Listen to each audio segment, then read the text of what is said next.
Everyone, welcome to all of you on my Gyan Dhara 108 पे। साथियों, मैं ओंकार जी और मैं आज जो है आप लोगों को क्लास 6 के लेवल पे गुणक की संक्रिया में प्रयुक्त होने वाले और मैथ में जो है कुछ ऐसे शब्द हैं जिनका हमें मतलब कभी-कभी नहीं पता होता है या पता होता है बड़ा कन्फ्यूजन सा रहता है कि इसका क्या मतलब है, इसका क्या मतलब है, हम लोग समझ नहीं पाते हैं कि ये क्या है। तो इसी कड़ी में जो है हम आपको आज जो है अपवर्त के बारे में बातचीत करेंगे।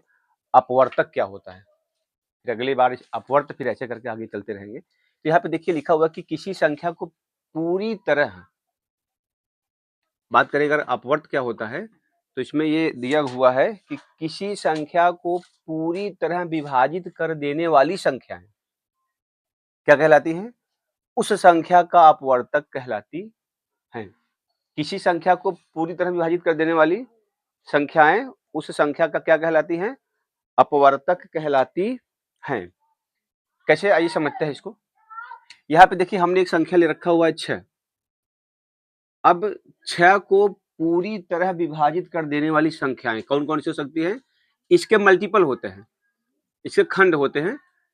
एक तो 1 है, फिर 2 है, 3 है और 6 है। अर्थात वे संख्याएं जिनसे दी गई संख्या पूरी तरह विभाजित हो जाए, उस संख्या के अपवर्तक कहलाते हैं। ये भी परिभाषा हो सकती है कि वे संख्याएं जो दी गई संख्या को पूरी तरह विभाजित कर देती हैं, उस संख्या का अपवर्तक कहलाती हैं। जैसे कि यहाँ पे दी गई संख्याएं 1, 2, 3 और 6 हैं और जो कि 6 को पूरी तरह से विभाजित कर देती हैं, इसलिए ये सारी की सारी संख्याएं 6 की क्या हैं? अपवर्तक हैं, डिवाइजर भी कह सकते हैं। ठीक है, आप आइए समझते हैं थोड़ा सा इसके बारे में क्या होता है। यहाँ पे देखिए लिखा हुआ है अपवर्तक जो होता है वो या तो बराबर होता है या तो बड़ा होता है किससे? नहीं, अपवर्तक क्या होता है? या तो बराबर होता है या तो छोटा होता है दी गई संख्या से। ये दी गई संख्या से बड़ा नहीं हो सकता है। जैसे कि यहाँ पे 6 दिया हुआ है, तो इनकी जो संख्या होगी 6 से ज्यादा नहीं हो सकती है, इसलिए यहाँ पे ये मतलब मैंने लिखा हुआ इसको कि अपवर्तक क्या होता है? या तो बराबर होगा या तो छोटा होगा किससे? दी गई संख्या से जिसका वह अपवर्तक होगा। यहाँ पे देखिए हमने लिख दिया है कि 1, 2, 3 और 6 बराबर हो सकते हैं या तो छोटे रहेंगे किससे? 6 से। 6 से बड़े नहीं हो सकते क्योंकि हमने संख्या 6 का अपवर्तक निकाला है। आइए इसके बारे में और अच्छे से समझते हैं। पॉइंट नंबर 2 यहाँ पे दिया हुआ है कि 1 जो होता है वह प्रत्येक संख्या का अपवर्तक होता है। अब यहाँ पे एक बात निकल के आती है कि अपवर्तक का सीधा-सीधा मतलब होता है कि जिससे आप विभाजित करते हैं वह संख्या, डिवाइज़र आप जिसको बोलते हैं। अपवर्तक का मतलब क्या हो गया? डिवाइज़र हो गया। तो 1 जो है हर संख्या को विभाजित करता है, इसलिए 1 जो है प्रत्येक संख्या का अपवर्तक होता है या तो डिवाइज़र होता है। आगे बढ़ते हैं। पॉइंट नंबर 3 पे यहाँ पे क्या हुआ लिखा हुआ है? लिखा है कि प्रत्येक अपवर्तक दी गई संख्या का पूर्ण विभाजक होता है।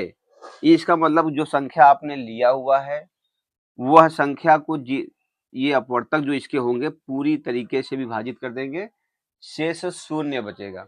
जैसे 1 का भाग करेंगे 6 में तो भी कट जाएगा पूरा। ऐसे करके आप चेक कर लीजिए, यहाँ पे 1 6 में जाएगा तो 6 टाइम्स यहाँ पे रिमाइंडर 0 हो गया। ऐसे ही अगर मैं यहाँ पे चेक करूँ, अगर मैं इसी 6 को जो यहाँ संख्या मैंने लिया है 2 से डिवाइड करके चेक करूँ, तो ये 2 तिहाई में 6 पूरी तरह विभाजित हो जाए, 0 आ रहा है। तो इसी प्रकार से 3 से 6 से, तो यहाँ पे बहुत अच्छी पॉइंट इसके बारे में बताया गया है कि प्रत्येक अपवर्तक दी गई संख्या से पूर्ण रूप से विभाजित हो जाता है, रिमाइंडर शेष आता है। तो आइए साथियों हम लोग देखते हैं जो है इसमें एक और पॉइंट हमने लिया हुआ है, अपवर्त। अपवर्त को ही जो है गुणज भी कहते हैं और आप इसको अंग्रेजी में मल्टीपल भी कह सकते हैं। मेरे हिसाब से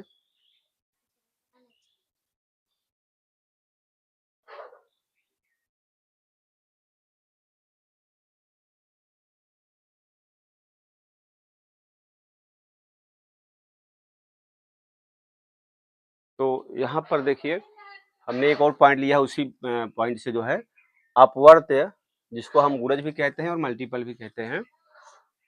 एक्चुअल में ये होता क्या है, हम इसको परिणाम भी कह सकते हैं। किन्हीं दो संख्याओं को गुणा करने के बाद जो परिणाम आता है हम वो भी कह सकते हैं।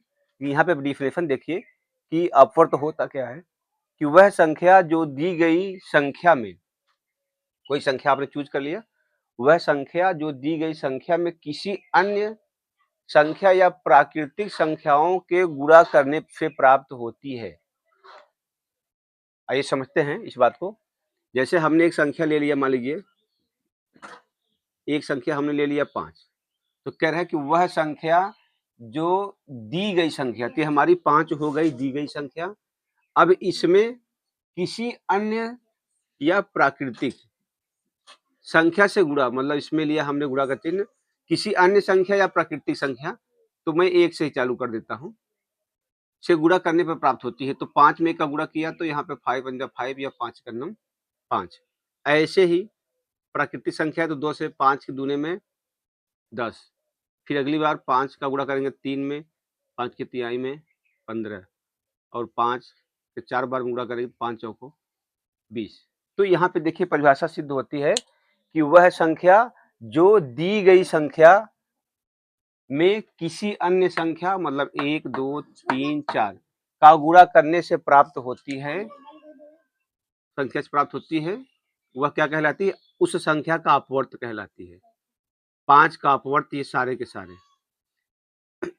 आप इसको मल्टीपल भी कहते हैं, गुणज भी कहते हैं, आप इसको परिणाम भी कह सकते हैं। जैसे 5 का 2 में गुणा किया तो 5 के दूने में 10, इसको आप परिणाम भी तो कहते हैं, रिजल्ट भी कहते हैं। तो इस प्रकार से आप इसको ज्ञात कर सकते हैं।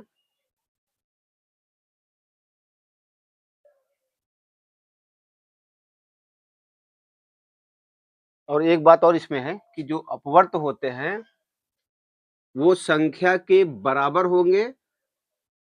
ऐसे देखिए, जो ये अपवर्त हमने 5 लिया है, ये जो है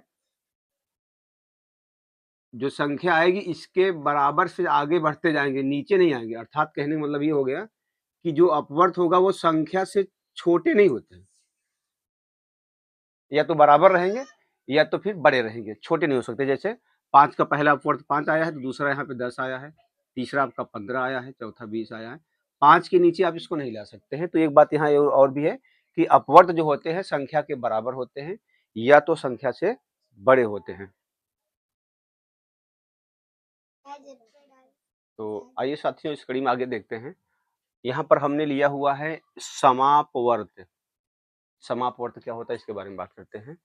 समापवर्त में यहाँ पर लिखा हुआ कि कॉमन मल्टीपल, इसकी अंग्रेजी होती है कॉमन मल्टीपल। क्या चीज होती समझते हैं। वह संख्या जो दी गई प्रत्येक संख्या से पूरी तरह विभाजित हो जाए। कौन?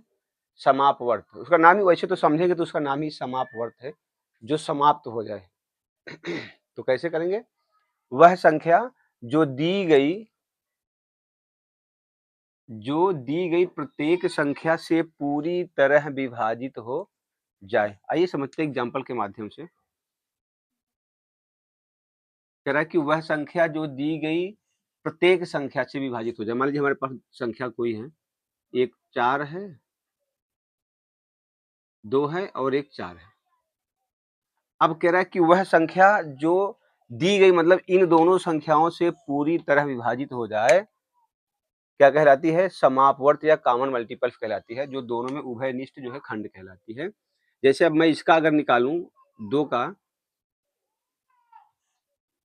तो 2 कटेगा, 2 से 4 कटेगा, ठीक है, और 6 कटेगा, 8 कटेगा, 10 कटेगा, 12 भी कट जाएगा, और 14 भी कटेगा, 16 भी कटेगा। इतना करके देख लेते हैं।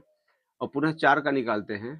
4 का 4 कटेगा, फिर 8 कटेगा, 12 कट जाएगा, 16 कटेगा, 20 कटेगा, 24 कटेगा, 28 कटेगा।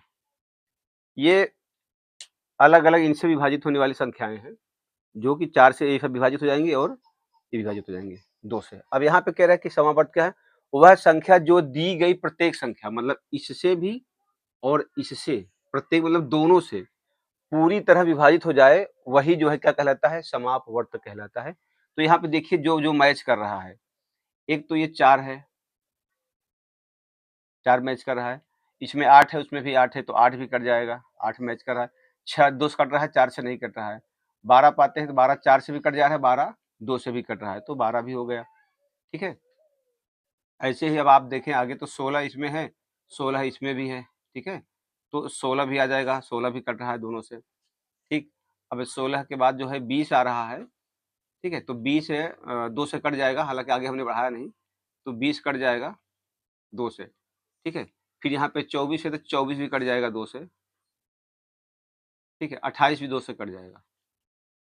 तो आपने यहाँ पे देखा जो है कि कुछ संख्याएँ हैं जैसे कि ये 14 है तो नहीं कटेगा, 4 से नहीं कटेगा, 2 से तो कट जाएगा।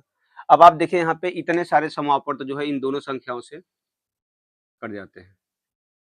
कौन-कौन? 4 कटेगा, 8 कटेगा, 12, 16, 20, 24 है, 28 है, हाँ। तो ये परिभाषा जो इसकी है वो यहाँ पे सिद्ध होती है कि वह संख्या जो दी गई प्रत्येक संख्या से पूरी तरह विभाजित हो जाए। प्रत्येक संख्या मतलब जो दी गई है वो 2 और 4 हैं और ये संख्याएँ वह संख्या हैं जो इन दोनों से विभाजित हो जाती है। इनको समापवर्त कहा जाता है। अच्छा इसी में कड़ी अगर और आगे बढ़ें थोड़ा-सा तो लघुत्तम समापवर्त की बात करता है जो लघुत्तम समापवर्त जिसको आप एलसीएम कहते हैं।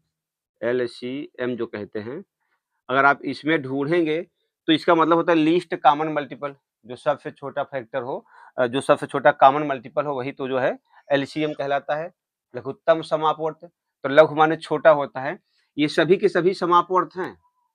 क्या हैं ये? समापवर्त हैं। लेकिन एलसीएम में क्या ढूँढता है? लघुत्तम ढूँढता है। तो सबसे लघु कौन है? 4 है। तो सबसे लघुत्तम ये 4 इसका अगर आप एलसीएम निकालोगे तो एलसीएम इसका 4 आ जाएगा। क्योंकि लघु माने छोटा होता है, लघुत्तम समापवर्त। तो सभी समापवर्तों में जो सबसे छोटा होता है वो लघुत्तम समापवर्त हो जाता है। तो इस तरीके से साथियों आप जो है इन संख्याओं के बारे में समापवर्त और अपवर्त और अपवर्तक के बारे में हम लोगों ने इसको अच्छे से समझा है। कैसा लगा यह वीडियो एक बार कमेंट करके ज़रूर बताइएगा।